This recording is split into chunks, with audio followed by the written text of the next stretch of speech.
हालिया पाक भारत कशीदगी और अस्करी तसादुम के बाद भारत को दो बड़े चैलेंजेस का सामना करना पड़ रहा है। एक तरफ पाकिस्तान के साथ फिजाई टकराव में भारत को भारी नुकसानात हुए हैं और अब तो खुद भारतीय अस्करी क़यादत ने तस्लीम कर लिया है कि पाक फिजाइया ने भारत के जंगी तैयारे मार गिराए हैं। और दूसरी तरफ भारत एक बड़े सिफारती चैलेंज से भी गुजर रहा है। पाकिस्तान को दहशतगर्द मुल्क कहने पर कोई भी मुल्क भारत की आवाज़ के साथ आवाज़ नहीं मिला रहा है। दुनिया में 7 सिफारती वफूद भेजने के बावजूद भारत अब तक पाकिस्तान के खिलाफ बयानियां बनाने में नाकाम नजर आ रहा है। और आज से पाकिस्तान के सिफारती वफ़द ने भी दुनिया में भारतीय बयानिए को काउंटर करना शुरू कर दिया है। बिलावल भुट्टो ज़रदारी की क़यादत में पाकिस्तान का सिफारती वफ़द न्यूयॉर्क पहुंच गया है और अब से कुछ देर पहले खबर सामने आई है कि पाकिस्तानी वफ़द की अक़वाम मुत्तहिदा में चीन के मुस्तकिल मंदूब से मुलाकात भी हो गई है। इससे पहले दफ्तर ख़ारजा ने अपने बयान में कहा था कि वज़ीर आज़म की हिदायत के तहत मुख्तलिफ जमातों पर मुश्तमिल आला सतह का वफ़द 2 जून 2025 से न्यूयॉर्क, वाशिंगटन डीसी, लंदन और ब्रसल्स का दौरा करेगा। 9 रुकनी वफ़द की क़यादत पाकिस्तान पीपल्स पार्टी के चेयरमैन और साबिक वज़ीर ख़ारजा बिलावल भुट्टो ज़रदारी कर रहे हैं।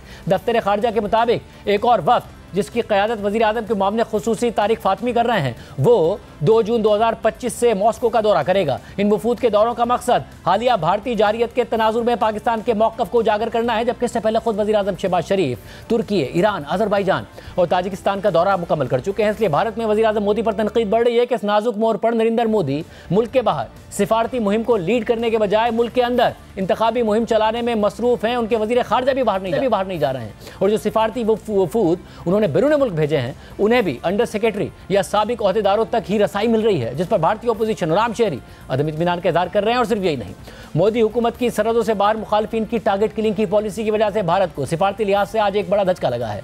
कनाडा में मुकीम सिख रहनुमाओं के खिलाफ भारतीय हुकूमत की कार्रवाइयों पर भारत और कनाडा के ताल्लुकात कुछ अरसे से शदीद तनाव का शिकार हैं। और अब भारतीय मीडिया में यह खबर सामने आ रही है कि वज़ीर आज़म मोदी रवा महीने कनाडा में होने वाले G7 के इजलास में बतौर मेहमान शिरकत नहीं करेंगे। उन्हें कनाडा की जानिब से दावतनामा भी नहीं भेजा गया और ऐसा 6 सालों में पहली दफ़ा होगा कि नरेंद्र मोदी G7 समिट में गेस्ट के तौर पर शिरकत नहीं करेंगे। This time the host is Canada. Perhaps it's Canada's prerogative to extend invitation to the other countries other than the member countries of the G7. So till now there has not been any invite extended by Canada. 2019 के बाद से लेकर के 2024 तक हर G7 सम्मेलन के अंदर, शिखर सम्मेलन के अंदर भारत हर बार इनवाइट किया जाता था। There is no doubt about it.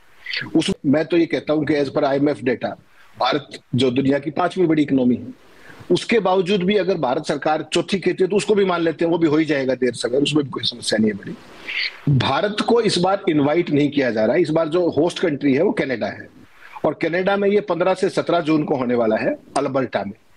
तो कनाडा की तरफ से अभी तक कोई ऑफिशियल इनविटेशन भारत को आया नहीं है। आज 2 जून ऑलरेडी हो गई है। इस बार भी ऐसा नहीं कि एफर्ट नहीं किए गए, बाकायदा डिप्लोमेटिक एफर्ट किए गए, लेकिन कनाडा उस पर टस से मस नहीं हुआ। उसमें ऑस्ट्रेलिया को इनवाइट किया जा रहा है, उसमें यूक्रेन को इनवाइट किया जा रहा है, दक्षिण अफ्रीका को इनवाइट किया जा रहा है और ब्राजील को इनवाइट किया जा रहा है और 5वें और 4थे नंबर वाले भारत को नहीं किया जा रहा है।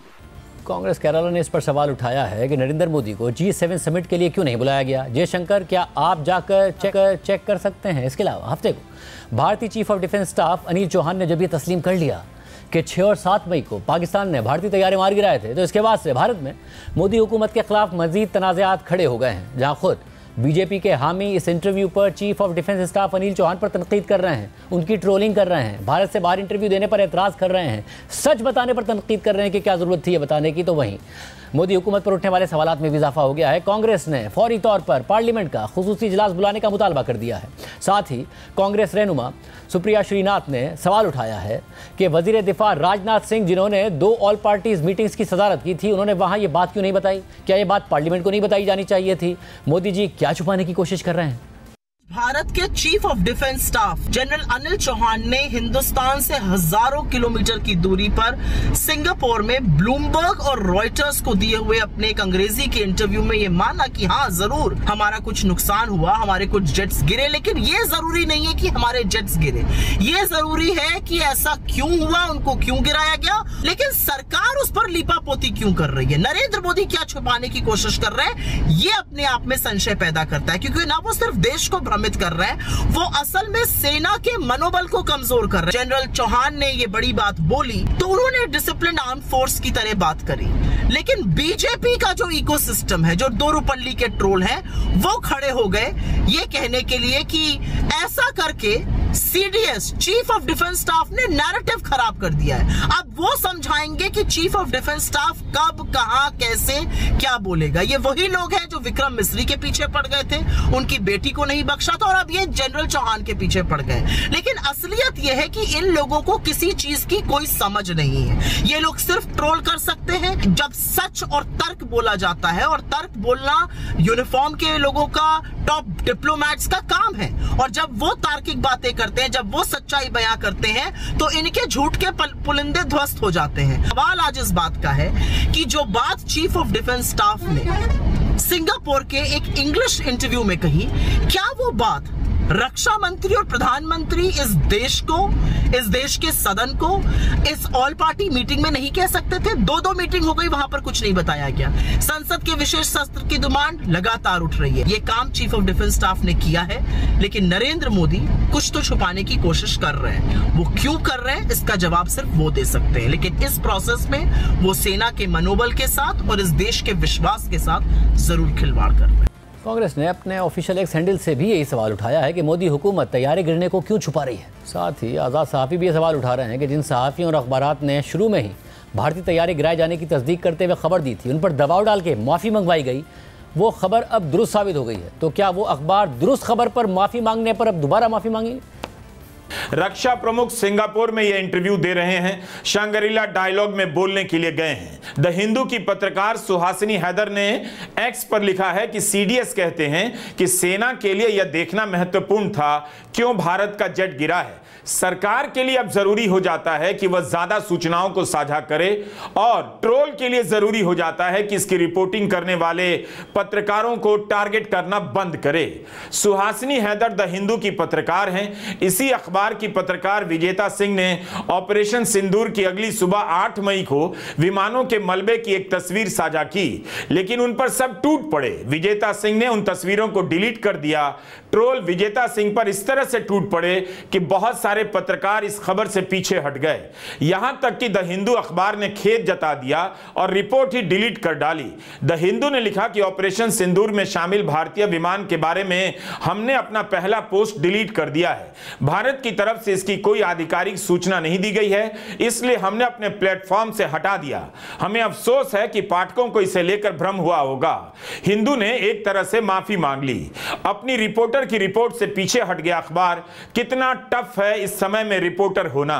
जब विजेता सिंह को ट्रोल किया गया तब उन पत्रकारों ने भी कुछ नहीं कहा जो उनका इंटरव्यू करके अपने चैनल का टाइम भरते हैं। अब जब चीफ ऑफ डिफेंस स्टाफ ने स्वीकार कर लिया है कि जेट विमान गिरा है, तब हिंदू अखबार क्या करेगा? क्या सही खबर के लिए माफी मांगने पर माफी मांगेगा?